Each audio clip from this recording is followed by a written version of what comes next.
नमस्कार मेरे YouTube की टाइटेनियम आर्मी। दिवाली की रात थी। चारों ओर दीपों की रोशनी, पटाखों का शोर और हंसी खुशी का माहौल था। पूरा शहर चमक रहा था, लेकिन उसी समय एक सुनसान गांव में एक ऐसी घटना घटी जिसने सभी के रोंगटे खड़े कर दिए। गांव के लोगों का मानना था कि वहां एक पुराना हवेली है जिसमें भूत प्रेत का वास है। किसी ने कभी उस हवेली में कदम रखने की हिम्मत नहीं की थी, लेकिन दिवाली की रात कुछ युवा दोस्तों ने उस हवेली में जाकर मस्ती करने की ठानी।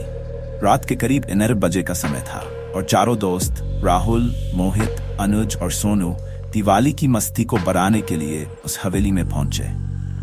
हवेली बाहर से ही खौफनाक दिख रही थी, जैसे वहां सदियों से किसी ने कदम न रखा हो। हवेली के दरवाजे पर धूल और जंग लगी थी। जैसे ही उन्होंने दरवाजा खोला, एक अजीब सी ठंडी हवा का झोंका आया। उन चारों के दिल में एक अजीब सी घबराहट थी, लेकिन उन्होंने एक दूसरे को देखा और हिम्मत बंधाई। जैसे ही वे हवेली के अंदर गए, वहां का माहौल बेहद अजीब और डरावना था। हर जगह मकड़ी के जाले और पुरानी सड़ी गली चीजें पड़ी थी। अचानक राहुल ने एक अजीब सी आवाज सुनी जो उसे अपने नाम से पुकार रही थी। उसने पीछे मुड़कर देखा, लेकिन वहां कोई नहीं था। उसने अपने दोस्तों से कहा कि शायद यह उसका वहम है, लेकिन तभी अनुज ने एक परछाई देखी जो हवेली के कोने से उनकी ओर बढ़ रही थी। वे सभी चौंक गए और दौड़ने लगे। तभी एक बूढ़ी औरत की हंसी गूंजने लगी। हंसी इतनी खौफनाक थी कि उनके शरीर में झुरझुरी सी होने लगी। वह बूढ़ी औरत भूतिया साड़ी पहने हुए थी।